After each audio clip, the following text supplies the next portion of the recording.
As you could see in the description of my presentation, President Obama quoted Dr. Abdullah binbayyah's famous words to declare war on war, so the outcome will be peace upon peace. The ideology of ISIL, or Al-Qaeda, or Boko Haram will wilt and die if it is consistently exposed and confronted and refuted in the light of day. Look at the new forum for promoting peace in Muslim societies. Sheikh binbayyah described its purpose. We must declare war on war, so the outcome will be peace upon peace. I had the opportunity to sit down with Sheikh binbayyah, the Mauritanian-born cleric, right here in Abu Dhabi. Have a listen to this. Why are we seeing such extreme violence in Muslim countries today? It involves historical grievances, unemployment, poverty, political and social conditions, as well as an extreme religious element. For that reason, it is not possible for a cleric to put forward solutions to all of these problems. But we can at least attempt to address this problem at hand, to convince those who stir up the violence that their methodology and their vision is not a sound one from the religious perspective. To a certain degree, scholars today are incapacitated. The scholars are the only ones who are able to challenge those ideas. Military opposition is not enough, and I think the world is beginning to admit that. Military solutions are not effective solutions in reality, because even though one group can be stopped today with military might, another will emerge somewhere else. So the real solution is an intellectual and social one. Sheikh binbayyah. A few days when I was preparing for this presentation, I was very happy to come across a text in which someone else used this quotation or this sentence, declaring war against war, and I'm very happy that this person was the first president of the Czech Republic, or independent Czechoslovakia, Tomáš Masaryk, another philosopher and politician who used the same expression, even though it's a different context, but it's the same purpose. So I want to discuss extremism and terrorism in Africa, and then I will shed some light on the Arab Spring and how it fueled the violent extremism in the region, and then we will discuss the journey of peace in Africa through the experience and the project of African Conference of Peace. I want all of us to be on the same page. So I understand from these terms, radicalism, extremism, and terrorism, the following. So I'm using radicalism as a synonym to fanaticism and fundamentalism. Extremism, so it is the state of or the potential action or the ability to act upon these radical ideologies. And finally, the final stage is the organized action or violence. This is what we call terrorism. It's not yet a term in this first century after the birth of Christ. Sekari, referring to the daggerman, because these people used daggers to assassinate the Romans. 6 centuries later, in the new or the young Muslim state and society, who were called Khawarij. The word you can use in English is rebellions against the community. And this group excommunicated the Muslims themselves and killed them, and eventually murdered the 4th caliph. In the 12th century, another group emerged in the same region almost, called the Hashashin, or in English assassins, which is probably the origins of the word Hashashin, assassins. And this group was known for targeting governors. They killed Nizam al-Mulk, who is the vizier of the Seljuk Empire, and also the king of Jerusalem, Conrad I. We go to France in the 18th century, where the violent actions of the French state during the French Revolution was called and described by l'Académie Française as a régime de terreur, or the reign of terror. So that was, I would say, the first appearance or use of this word in a context of violence between individuals and government. Now we are in the 19th century, exactly in Marseille, France, where the king of Yugoslavia was murdered, 1934, with the Minister of Foreign Affairs in France, all together in a terrorist attack. And it says, terrorism is all criminal acts directed against a state, intended or calculated to create a state of terror in the minds of particular persons or persons in the general public. That was the first definition by the League of Nations, issued in 1937. We go to Iran and the rise of Ayatollah Khomeini, the leader of the Islamic Revolution in Iran. We can consider the era of international terrorism. 1979, the Soviet Union invaded Afghanistan, and radical movements revived the concept of jihad, and the famous or the first terrorist movement or organization, Al-Qaeda, was developed. Now we are in 1996. Al-Qaeda considered that like a crusade war against the Muslim world, and therefore they declared war against the West, and especially the United States. As of 9/11, and we are totally in front of a new phase in understanding terrorism and the strategies of treating it. The African context of terrorism. 60% of the population of this continent are young, and therefore they are hopefully the future of the continent, but also they are the most vulnerable category. This report by the United Nations, which is the fact that the extremists are getting more and more sources and incomes and support by the illegal exploitation of precious metals and minerals like gold, silver, and diamonds. Africa is increasingly facing more and more terrorist attacks. Since 2019, the violent events in the continent have doubled. Different branches of terrorist and extremist groups, obviously they share the same vision, interpretation and practice or implementation of their radical beliefs, but they have different priorities and strategies in the continent. The same report says that, or highlights a decrease since of 23% in North Africa. As you can see, these small points disappeared, are relocated somewhere else. So since 2019 to 21, in North Africa, or the countries called Maghreb, this region witnessed a decrease of attacks. And to add, unfortunately, fuel to fire, in 2011 started the Arab Spring. Other people would call it the Arab Winter, because it turned into a violent revolution, and the region witnessed an extensive wave of violent wars, both civil and sectarian. This is one of my illustrations of Dr. Abdullah binbayyah during the event and his reaction to the 2011 Arab Spring.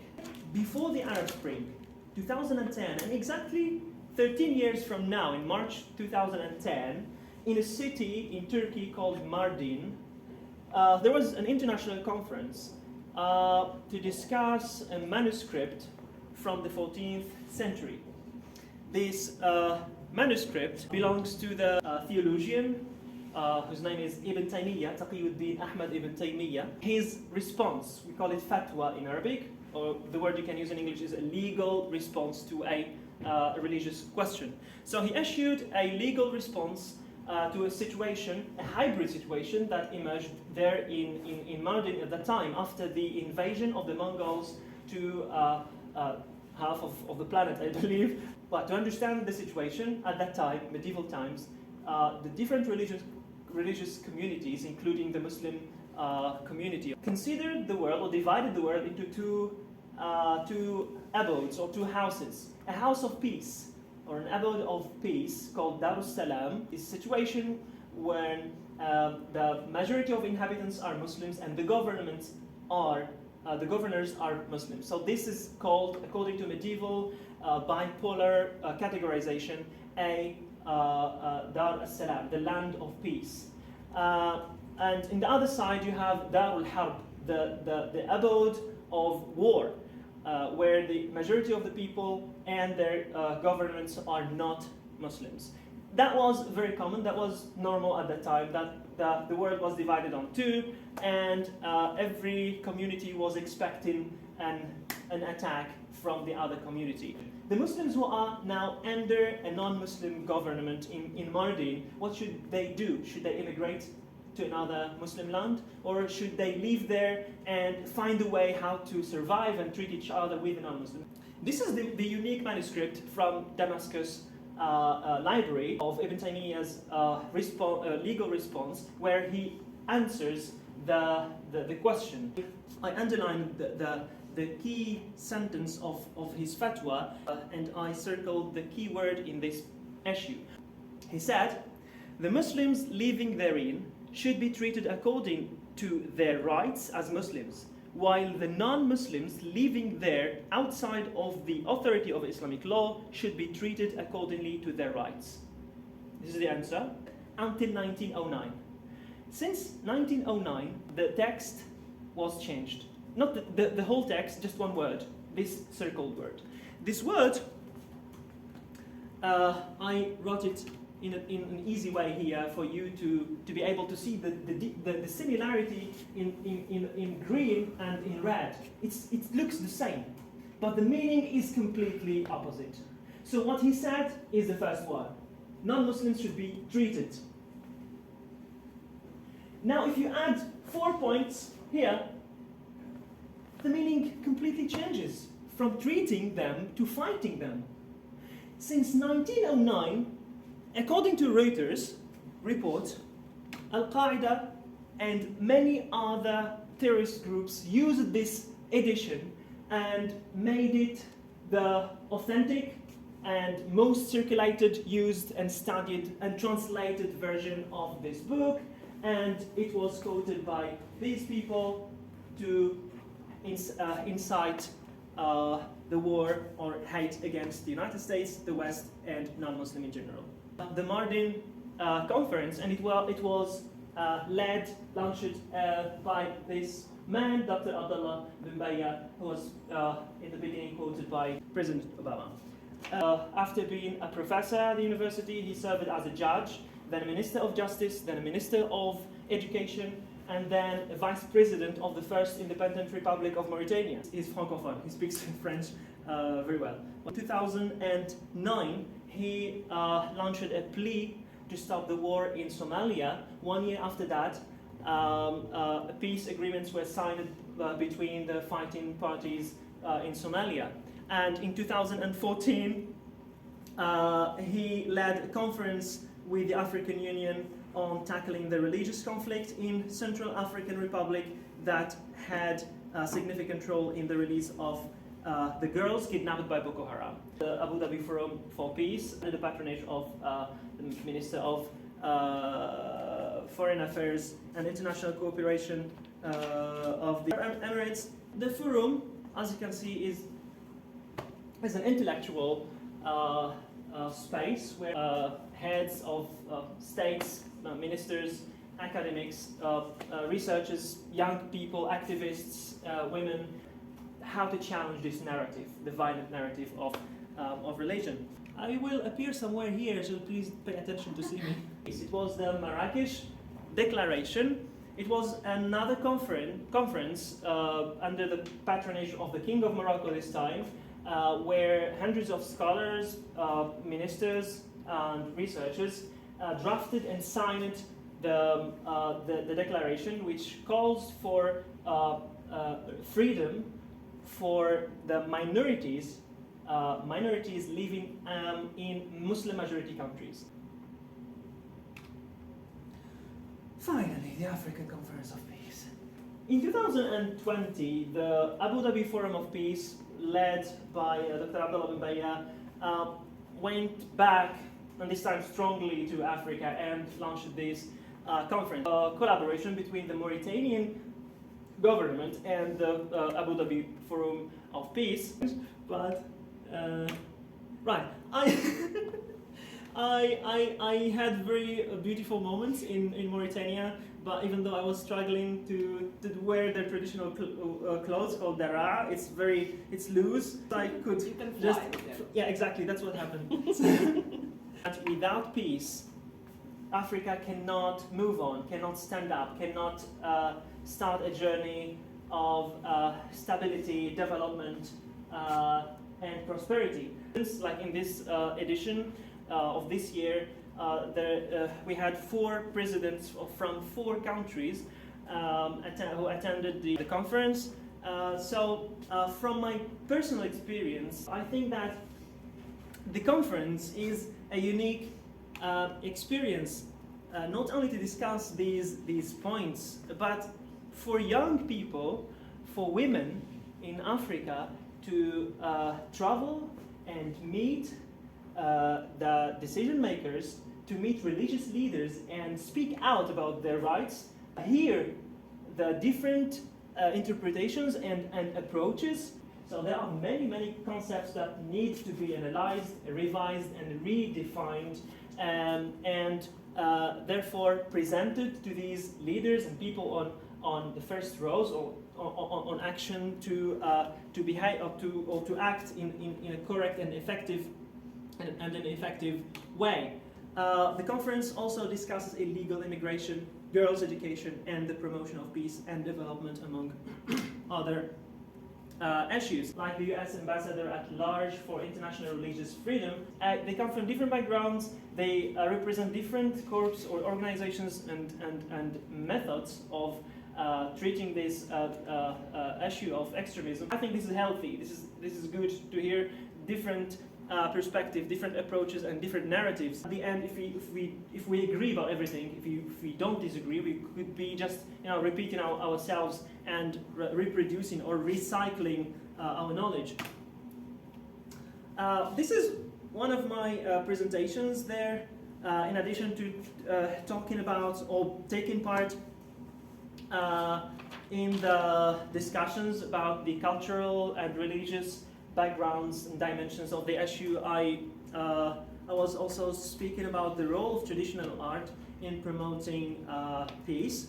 I strongly believe in this element of art as a tool of promoting peace and challenging some radical approaches in the Middle East and Africa. Carrying un tableau, a painting of mine. I borrowed the Vasily Kandinsky blue. He wrote something about the blue in his book on the spirituality of art. So I borrowed his concept of blue, referring to tranquility and peace. Some colors from Africa as well, referring to the efforts of the conference. Traditional school. Far away in Mauritania, and I'm very honored to have my painting hanging there in the back of that wall. People, Africa still needs more effort. Thank you very much for listening, for attending.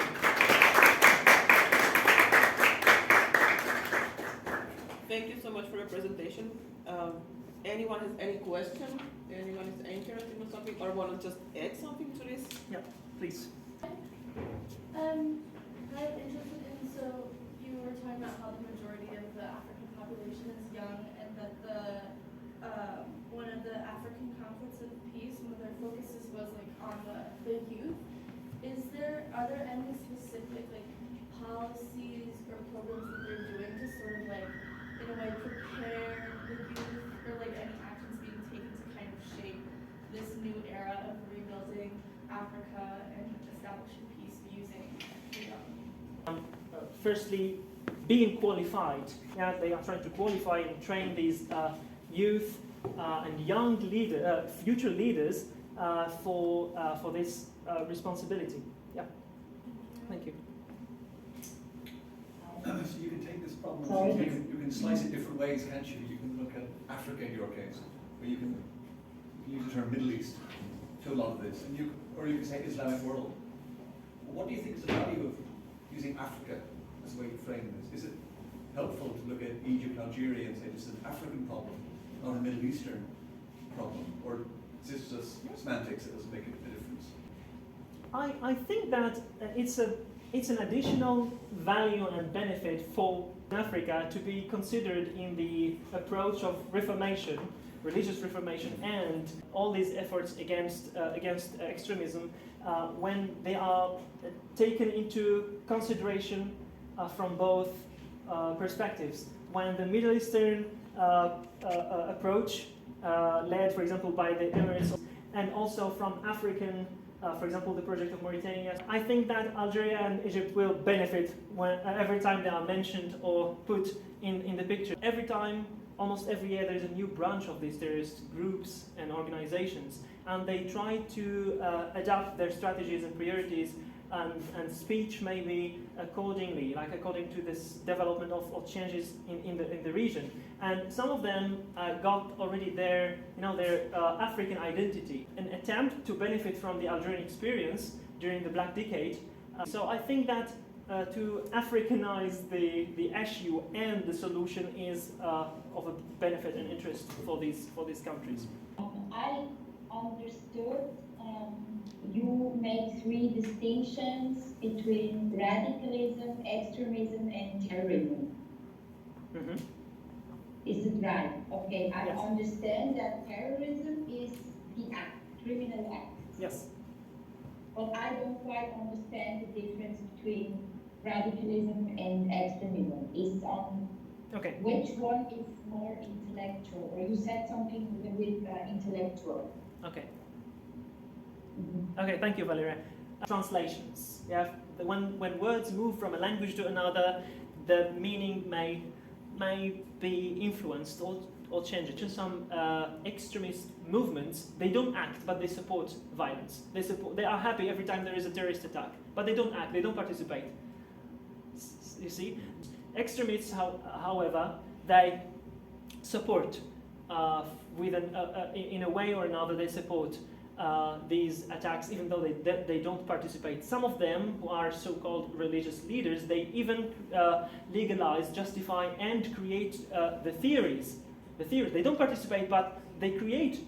Yeah, they build theories based on texts like Ibn Taymiyyah's fatwa, which can be used by terrorists. But they say that we are innocent. We did not do anything. Thank you so much, Badr. Thank you.